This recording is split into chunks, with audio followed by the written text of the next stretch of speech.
Bonjour, bonjour, c'est Yannick pour une deck tech de deck moderne.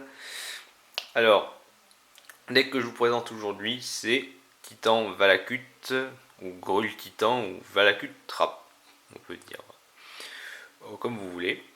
Alors, le deck est principalement centré sur cette carte-là, Valakut, la ciment fusion, qui fait que à chaque fois qu'une montagne arrive sur le champ de bataille, et si vous contrôlez 5 autres montagnes au minimum, vous pouvez faire que chaque montagne qui arrive en jeu fasse 3 dégâts sur une cible, créature ou joueur. Alors, vous pouvez voir quand même que le jeu est un jeu ramp. Donc, qui dit un jeu ramp, qui dit un jeu qui accélère énormément son mana. Et quasiment presque tout l'ensemble du deck est fait pour ça. Alors,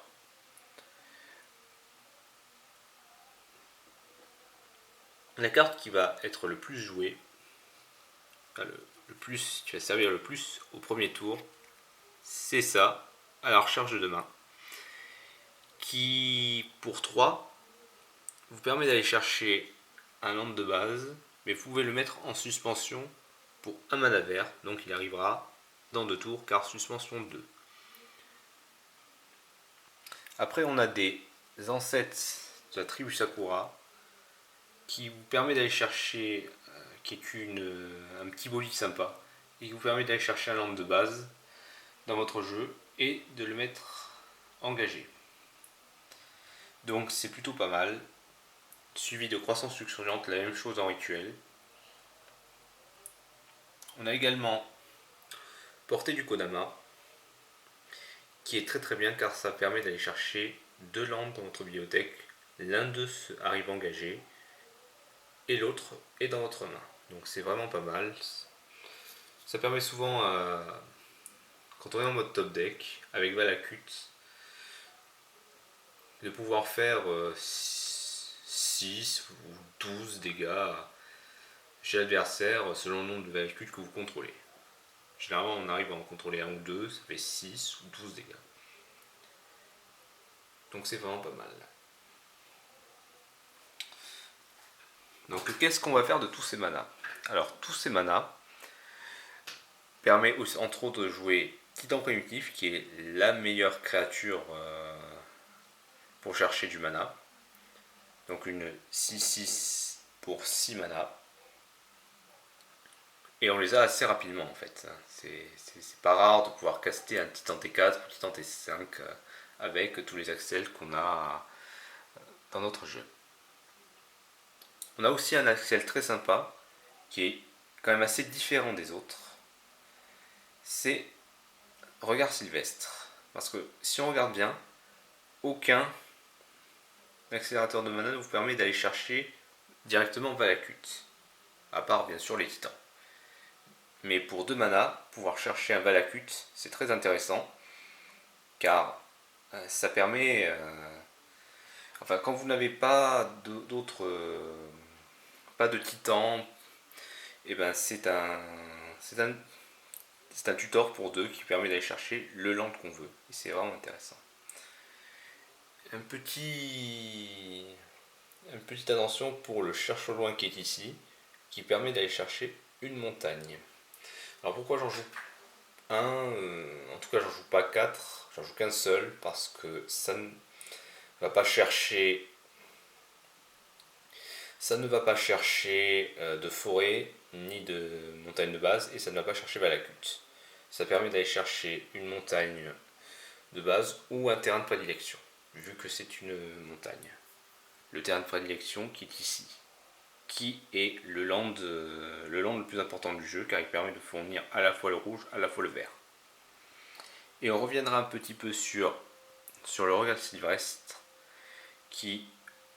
parce que si je le joue en 2 fois, j'aimerais le jouer un peu plus, mais les places sont chères, c'est que ça permet quand même d'aller chercher Valakut.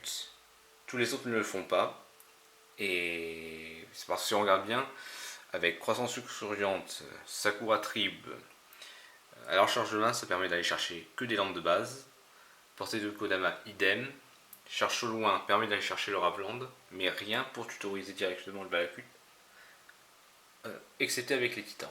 Et des fois pour 2 mana, on a quand même besoin d'aller chercher le Valakut, car ça peut gagner des games dans certaines situations. Après on a une carte que j'aime beaucoup, qui n'est pas trop jouée, mais moi que j'apprécie énormément, c'est les 4 explorés, qui permet de lander 2 fois dans le tour, et qui permet de piocher. C'est quand même intéressant de pouvoir lander 2 fois, comme une portée du colonne, pratiquement. Voilà pour la partie accélérateur. Je compte quand même le titan primitif comme un accélérateur, en plus d'être un kill. Donc après, une carte qui est très bien, c'est piège à invocation. Piège à invocation, ça se joue pour 6, c'est un éphémère. Pour 6 mana, si un sort de créature que j'ai lancé a été contrecarré, je peux le payer pour 0. Donc c'est très bien de pouvoir jouer un piège pour 0 mana. Par exemple, quand je me fais contrer un titan ou un sakura, des fois ça peut arriver, le piège d'invocation, simple, pour 0, je vais pouvoir faire un regard de 7, et s'il y a une créature, je pourrai la mettre en jeu directement. Donc c'est comique parfois dans le sens où l'adversaire croit contre un titan, grâce à ça, j'en repose un autre par derrière. Et c'est génial.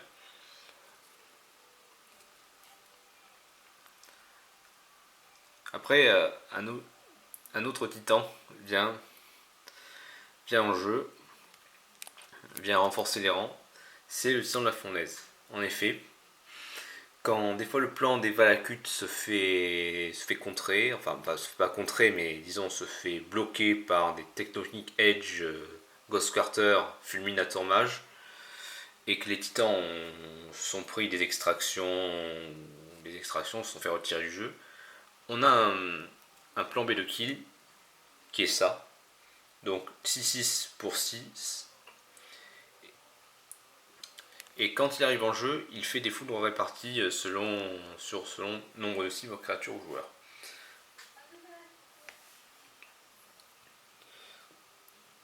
Et après, on a aussi une carte que j'aime beaucoup, Behemoth Britsor, qui permet de rendre tout simplement mes titans incontrables. Et c'est vraiment génial. L'apport de cette carte est vraiment génial, ça passe tous les contre-sorts. Et pour buter une 5-5 pour 4 mana, c'est un peu difficile. Tous les decks ne peuvent pas le faire. Et après, on a une autre carte que j'apprécie énormément, c'est Vengeur de Zendikar, qui selon le nombre de landes que j'ai, va mettre des tokens plantes 0-1 et ils vont grossir.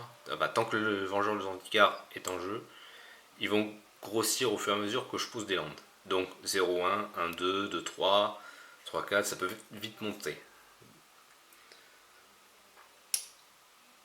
Après, mine de rien, on a aussi un petit peu de gestion. Pas beaucoup main deck, mais un petit peu. C'est Pyroclasme et Volcanic Fallout. Pyroclasme, en fait, pour gérer tous les jeux d'éleveurs, pyromanceurs qui posent problème, les jeux infection aussi, c'est un gros problème. Et Volcanic Fallout, ce que j'aime beaucoup, c'est que c'est incontrable et ça coûte un rouge de plus. Voilà pour le main deck, je pense qu'il est pas mal. Après, on va vite passer à la planche de réserve.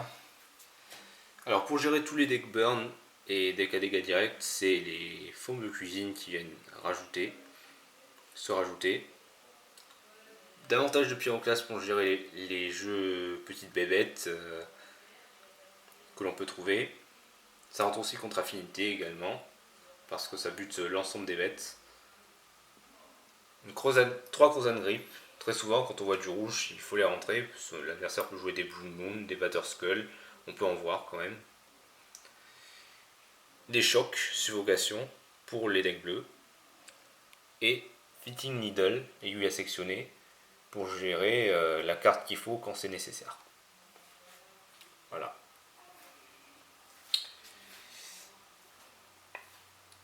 Pour parler des match-ups du jeu, alors le jeu a clairement un mauvais match-up face à Splinter Twin. Splinter Twin est un jeu combo qui on n'a rien pour gérer le Deceiver Exarch main deck et Et vraiment, quand il est enchanté de Splinter Twin, c'est malheureusement perdu. Donc on a tout le site quand même qui aide. Voilà, donc il faut compter sur les Crozan Grip et les chocs et les Fitting Needle pour pouvoir le gérer. Les jeux les jeux qui ne contrent pas sont d'assez bons match-up. Donc tous les jeux assez lents, on va dire. Donc les jeux qui n'ont pas assez de défausse aussi. Donc on peut trouver toutes sortes de decks comme ça. Affinity c'est pas trop difficile. On a quand même ça de la gestion main deck et en side en plus. Donc ça peut passer. Mais je ne connais pas exactement tous les match-up encore du jeu, vu qu'il est assez récent. Et je vous les ferai découvrir plus tard. Allez, ciao!